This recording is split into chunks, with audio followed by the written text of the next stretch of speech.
आज दोस्तों जानने की कोशिश करते हैं कि अगर अखिलेश यादव या फिर प्रियंका गांधी वाड्रा, मायावती या फिर योगी आदित्यनाथ, इनमें से अगर कोई हार जाता है 2022 का चुनाव, तो किसकी राजनीति बिल्कुल रसातल मतलब बिल्कुल खत्म हो जाएगी। और अगर इसमें से कोई जीतता है तो किसकी राजनीति कहां तक जाएगी, ये सारी बातें मैं आपके सामने रखना चाहता हूं। शुरुआत में योगी आदित्यनाथ के साथ करना चाहता हूं। देखो, योगी आदित्यनाथ ये चुनाव जीते ना जीते उनके लिए विन विन वाली सिचुएशन है। क्यों है वो मैं आपको बताऊंगा, लेकिन फिलहाल आप ये समझिए कि योगी आदित्यनाथ की कम उम्र होने की वजह से लोग उनमें एक भावी प्रधानमंत्री का रूप देख रहे हैं। पहली बात आप यहां क्लियर कीजिए। आपने मीडिया में लगातार एक चीज को भी देखा होगा कि लगातार यूपी मॉडल के तर्ज पर योगी आदित्यनाथ को हर बार आगे किया जा रहा है। टीवी डिबेट्स में कई बार कहा जाता है कि जो उत्तर प्रदेश की जो जीडीपी थी पहले 18वें स्थान पे थी, और योगी आदित्यनाथ उस 18वें स्थान से ले जाकर के सीधे दूसरे नंबर पे, दूसरे पायदान पर योगी आदित्यनाथ जीडीपी को लेकर के आए हैं। और वहीं बताते हैं कि एफडीआई के मामले में उत्तर प्रदेश अब नंबर 1 बन चुका है। तो इस तरह के उत्तर प्रदेश का मॉडल दिखा करके योगी आदित्यनाथ के साथ जोड़ करके दिखाने की कोशिश की जा रही है। ठीक उसी तरह से सीएम नरेंद्र मोदी के लिए गुजरात मॉडल को, उसकी काफी सारी डेवलपमेंट को दिखा करके नरेंद्र मोदी से जोड़ करके फिर जब प्रधानमंत्री बनाने की जो भूमिका बनी थी, तो उसमें गुजरात मॉडल को भी इस तरह से इंगित किया था और दिखाने की कोशिश की गई थी। ठीक उसी तरह से कहानी बनाने की कोशिश की जा रही है जिस तरह से प्रधानमंत्री नरेंद्र मोदी के लिए गुजरात मॉडल और योगी आदित्यनाथ के लिए यूपी मॉडल बनाने की कोशिश की गई थी। उस तरह के क्लियर कर लीजिए। लेकिन इसका सेकंड पर्सपेक्टिव ये समझ लीजिए कि अगर योगी आदित्यनाथ एक तरह से हार जाते हैं चुनाव को, तो आप यकीन माने कि 2024 में उनकी सीएम कैंडिडेट का जो उम्मीदवारी थी वो लगभग उस पर ग्रहण लग जाएगा। ये बात आप समझ के चलिएगा। और लेकिन मैंने आपको ये वाला वीडियो जो बनाया था, उस वीडियो में साफ तौर पे मैंने आपको बताया था कि योगी आदित्यनाथ भले ही 2022 का चुनाव हार जाए, लेकिन 2029 में वो प्रधानमंत्री के लिए जितनी भी कुछ कवायतें, जो जितनी भी कुछ कोशिशें हैं, वो लगातार आरएसएस बैकडोर से करेगा। ये मैंने इस वीडियो में समझाया हुआ है। इसका मतलब ये नहीं है कि 2022 में योगी हारते हैं तो प्रधानमंत्री नहीं बनेंगे। 2029 में एक आरएसएस ने एक बहुत लंबा प्लान बनाया है और 2029 में योगी आदित्यनाथ को एज अ पीएम कैंडिडेट के रूप में प्रमोट करेंगे। इस बात को ध्यान रखिएगा, सिंपल क्रिस्टल क्लियर। तो ये कहना बहुत जल्दीबाजी होगी कि अगर सीएम दोबारा नहीं बनते हैं तो फिर पीएम बनने की जो राह है उसमें कांटे कांटे आपको दिखाई देंगे। ये आप वीडियो देख सकते हैं, बाकी सारी चीज आपको समझ में आ जाएगी। वहीं बात करेंगे अखिलेश यादव। अगर हार जाते हैं तो अखिलेश यादव पर एक तरह से एक तमका लग जाएगा। देखिए, अखिलेश यादव लोकप्रिय तो बहुत हो गए हैं, लेकिन वोटों को ट्रांसफर नहीं करा पा रहे हैं। अगर लोग उन्हें वोट दे रहे हैं, पार्टी को जो वोट जा रहा है सिर्फ मुलायम सिंह यादव की वजह से वोट जा रहा है, फिर जनता सोचेगी 2012 में जीते थे वो मुलायम सिंह यादव के दम पर जीते थे, क्योंकि 2014 में अखिलेश ने बागडोर संभाली, उसमें हार गए। 2019 में लोकसभा चुनाव में बागडोर संभाली, उसमें हार गए। 2017 2022 के विधानसभा में ये अखिलेश हार गए। तो अखिलेश यादव सिर्फ लोकप्रिय हो सकते हैं, लेकिन वोट ट्रांसफर नहीं कर सकते। अब ऐसा जब होगा तो अखिलेश यादव का जो कैडर है वो एक तरह से नेस्तना मतलब एक हतोत्साहित हो जाएगा। उसके जो नेता हैं, जो विधायक हैं, वो दूसरी पार्टी में जाना शुरू करेंगे और जो उनके काडर है वो सुस्त पड़ जाएगा। कुल मिलाकर के ये है कि अखिलेश यादव का जो ग्राफ होगा समाजवादी पार्टी का परफॉर्मेंस का, वो नीचे चला जाएगा। और वहीं अगर दूसरी तरफ अखिलेश यादव अगर जीत जाते हैं तो सिंपल सी बात है, एक नई राजनीतिक पार्टी है और 2024 में तगड़ा मुकाबला देखने को हमें मिल जाएगा। लेकिन एक बात आप दिमाग में रख लीजिए, देखिए, अगर समाजवादी पार्टी योगी आदित्यनाथ की पार्टी से अगर हार जाती है, बहुत कम अंतर से हारेगी, तो पार्टी उत्तर प्रदेश के अंदर जिंदा रहेगी। और एक बहुत बड़े अंतर से अगर हार जाएगी तो वही मुलायम सिंह यादव की वजह से वोट मिलता था।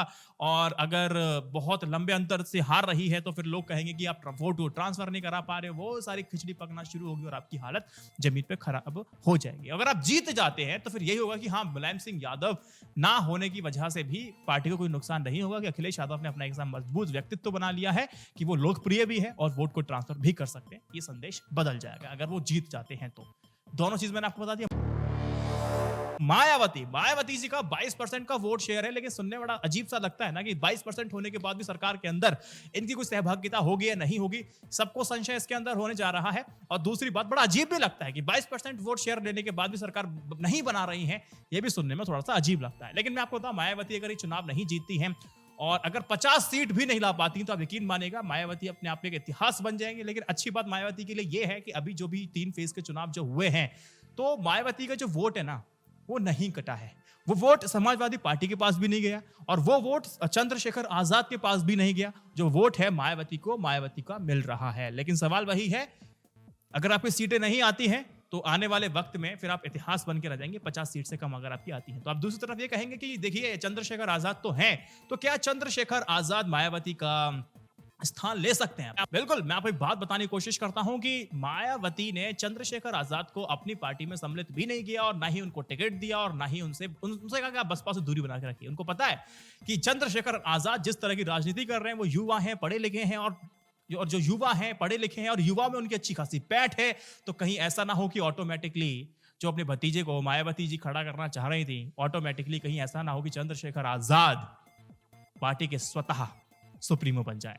तो कुल मिलाकर के बात यह है, इसीलिए मायावती ने ना उनको टिकट दी, ना उनको भाव दिया, एक तरह से न्यूट्रलाइज करने की कोशिश की थी। लेकिन चंद्रशेखर आजाद पूरी कोशिश कर रहे हैं, लेकिन हाँ, दलितों में उनकी अच्छी खासी पैठ हो चुकी है और युवाओं में अच्छा खासा क्रेज दलितों में देखने को मिलता है। एक बात मायावती के लिए बहुत जरूरी है कि कम से कम वो 50 सीटें लाएं ताकि वो इतिहास बनने से बच पाए।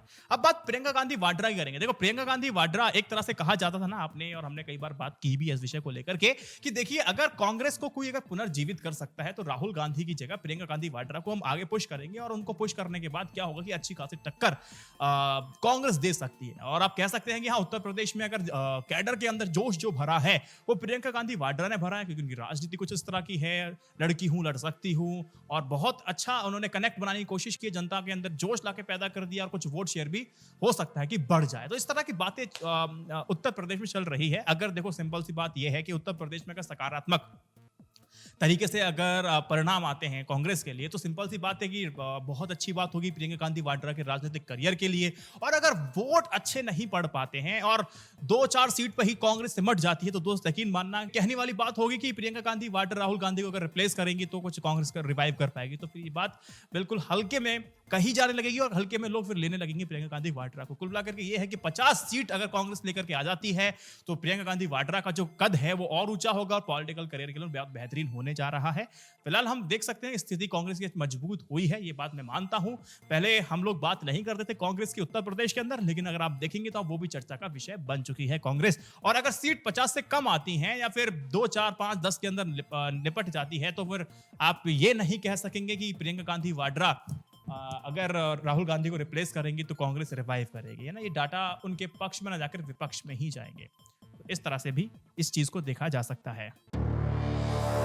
चलते चलते मैं पंजाब की बात कर लेता हूं। देखो, पंजाब में इस समय मुझे लगता है कि हंग असेंबली बनने जा रही है, त्रिशंकु बनेगी, क्योंकि वहां 15 सालों में ऐसा हो रहा है कि वहां पर लोगों ने बहुत ज्यादा रुचि नहीं दिखाई है, जाकर के बूथ पे जाएं और वोट डालें, उतनी रुचि दिखाई नहीं दी है। इससे नुकसान कांग्रेस को तो होना ही होना है। लेकिन सुनने में आया है कि आम आदमी पार्टी ने मालवा रीजन में अच्छा खासा उन्होंने कवर किया है, लेकिन कांग्रेस ने भी अच्छा खासा दूसरे रीजन में जाकर के इसकी भरपाई कर ली है। लेकिन इतनी सीटें नहीं होंगी कि वो अकेले दम पर आकर के सत्ता में काबिज हो जाए। तो इतना हाल बुरा है।